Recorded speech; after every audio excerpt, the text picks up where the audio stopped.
تو اس میں آپ سب سے پہلے تو میرے ذہن میں یہ بات ہے کہ آپ یہ دعا کریں کہ اے اللہ میں زندگی میں جو بھی دعا کروں میری دعا کو مستجاب الدعوات بنا دے۔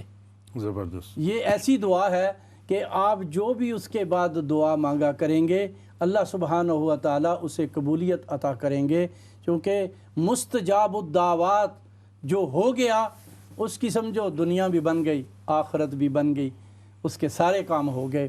تو جتنا آپ دعا مانگ سکتے ہیں، جتنی دیر آپ دعا مانگ سکتے ہیں ضرور مانگیں، لیکن اس بات کا خیال رکھیں کہ آپ کہیں نماز سے لیٹ نہ ہو جائیں، چونکہ وہاں رش ہے، اور کہیں آپ وضو کے چکر میں بعد میں، یا وضو پہلے سے ہو تو بہتر ہے، کیونکہ جب آدمی سفر سے جاتا ہے بعض اوقات موقع نہیں ہوتا کہ وہ جا کر جو ہے پہلے وضو سے ساری چیزوں سے فارغ ہو کر آئیں، تو زیادہ بہتر ہوتا ہے اپنے جگہ پہ اتریں اور وہاں سے آپ باوضو ہو کر آئیں، اور بہتر اور افضل یہ ہے کہ بیت اللہ کی پہلی نظر پہ آپ جو بھی دعا مانگیں گے انشاءاللہ وہ قبولیت کے اعلیٰ درجے میں جائیں گی۔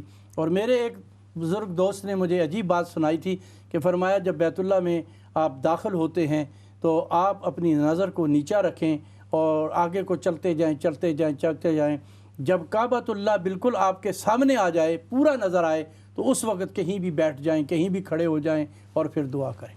بہت زبردست بات، یہ بات بڑی زبردست ہے۔ جی مولانا۔ تو یہ جو ہے جیسا کہ بھائی نے سوال کیا ہے اور شاہ صاحب نے اس پر کچھ روشنی ڈالی ہے ماشاءاللہ، اور ایک دو باتیں ابھی رہتی ہیں جو میں ذکر کر دیتا ہوں۔ تو انہوں نے فرمایا، ہمارے بھائی نے جو کالر ہیں سوال کرنے والے ہیں، کہ وہاں دل بعض دفعہ نہیں لگتا، یا دل میں جو ہے نا تھوڑا سا بوجھ پڑتا ہے، یا ایسے ظاہر بات ہے کہ جب آپ اللہ کے گھر جا رہے ہیں تو شیطان کی بھی کوشش ہوتی ہے کہ یہ جو انعام ان کو ملنے والا ہے تو اس کی یہ رکاوٹ اور کوشش ہوتی ہے کہ اس انعام میں اور اس اکرام میں ان کا جو اجر ہے اسے کم ملے۔ تو لیکن ہم نے پرواہ نہیں کرنی، ہم نے اگنور کرنا ہے اور متواتر عبادت میں ریاضت میں لگے رہنا ہے، عبادت اور ریاضت میں لگے رہنا ہے۔ یہ نہیں کہ دل اکتا گیا اور ہم نے حرم کو چھوڑ دیا، ہوٹل چلے گئے، نہیں، ہم نے اپنے نفس کا مقابلہ کرنا ہے اور پوری طرح جو ہے اپنے آپ کو اللہ کی طرف متوجہ کرنا ہے۔ تو پھر جیسے ایک سواری ہوتی ہے، جب آپ اسے لگام ڈال دیتے ہیں تو وہ آپ کے قابو میں آ جاتی ہے، اسی طرح نفس جو ہے یہ بھی جو ہے کبھی کبھی ادھر ادھر منتشر کرنے کی کوشش کرتا ہے، لیکن آپ اللہ کے گھر سے جڑے رہیں اور روئیں وہاں جا کر، اور اے اللہ تیرا احسان ہے، تیرا فضل ہے کہ تو نے مجھے اپنا گھر دکھایا ہے، حبیب کا روضہ اطہر دکھایا ہے، مسجد نبوی کی زیارت کرائی ہے، حتیم مجھے دکھایا ہے، حجر اسود مجھے دکھایا ہے۔ تو اس لیے کبھی بھی آپ جو ہے وہ دل نہ آپ کا اکتائے، اور اگر کوئی ایسی کیفیت ہو تو آپ چھوڑے نہیں، میدان کو چھوڑے نہیں۔ اور دوسرا آخری بات جو انہوں نے بھائی نے بات کی ہے اور وہ بھی زبردست ہے کہ ہم کیا پیغام لے کر جا رہے ہیں اور ہم کیا پیغام دیں اپنے ملک میں اپنے دوستوں کو۔ پہلی تو بات یہ ہے کہ حج جو ہے یا عمرہ جو ہے، یہ حج جو ہے یہ پیغام مساوات کا ہے، سبحان اللہ، پیغام اتفاق اور اتحاد کا ہے، اور اس سے جو سبق ملتا ہے وہ حشر کے میدان کا سبق ملتا ہے کہ انسان دو چادروں میں کھڑا ہے، اور ایک تہبند بنائی ہوئی ہے اور ایک اس نے اوڑھی ہوئی ہے چادر، اور ان دو چادروں میں کھڑا ہے اور سامنے لک و دک بیاباں ہے، اور انسان جو ہے اللہ کے حضور دعائیں کر رہا ہے۔ تو اصل بات یہ ہے کہ اس سے یہ پیغام جو ہے وہ توحید کا ہمیں ملتا ہے، اور پیغام جو ہے ہمیں اخوت کا ملتا ہے، بھائی چارے کا ہمیں پیغام ملتا ہے، اور ہم جو ہے یہ پیغام لے کر جب جاتے ہیں پھر ہم اس سبق کو بھلا دیتے ہیں۔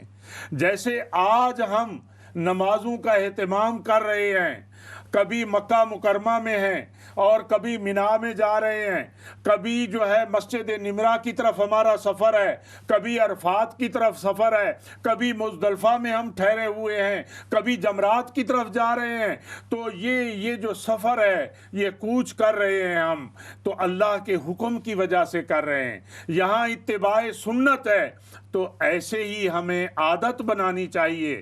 پاکستان میں آ جائیں، برطانیہ میں آ جائیں، امریکہ میں آ جائیں، تو ایسے ہی ہمیں اللہ کا فرما بردار ہونا چاہیے، جیسے حج کے دنوں میں ہم اللہ کے فرما بردار ہیں، اور جیسے ہم وہاں زیادتی نہیں کرتے کسی پر، اسی طرح اپنے ملکوں میں بھی آ کر زیادتی نہ کریں، اور اپنے گھر والوں کو یہ پیغام دیں مساوات کا، اخلاق کا اور پاکیزہ کردار کا۔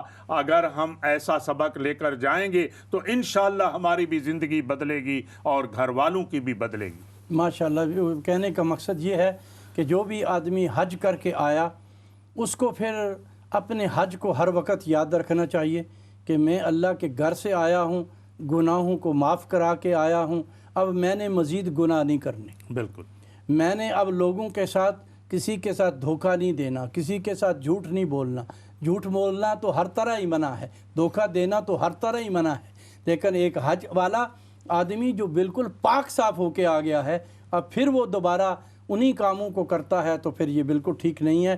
کہنے کا میرے بھائی کا شاید یہ مقصد تھا کہ بھائی جب ہم حج کر کے آئے ہیں تو ہمیں پھر امن کا پیغام اور امن ہی لے کر چلنا چاہیے، اور پھر جیسا کہ میرے نبی اکرم صلی اللہ تعالیٰ علیہ وسلم نے فرمایا المسلم من سلم المسلمون من لسانہ و یدہ، اس کو تصویر بن جانا چاہیے کہ میرے ہاتھ سے بھی کسی کو تکلیف نہ ہو، میری زبان سے بھی کسی کو تکلیف نہ ہو، تو یہ پھر مومن کی شان بن جانی چاہیے۔ کیونکہ ویسے بھی یہ بات ہے کہ بعض اوقات لوگ کہتے ہیں کہ جی فلانا حج کر کے آیا بہت اچھا ہو گیا، اور فلانا حج کر کے آیا تو اس سے بھی زیادہ بگڑ گیا، تو اس کا مطلب یہ ہے کہ اس بیچارے کا حج اس درجے کا نہیں تھا جس درجے میں حج کو جانا چاہیے تھا۔ تو اس لیے اپنے حجوں کی حج کرنے کے بعد اس بات کی فکر کریں کہ میری زندگی میں تبدیلی آئی ہے کہ نہیں آئی۔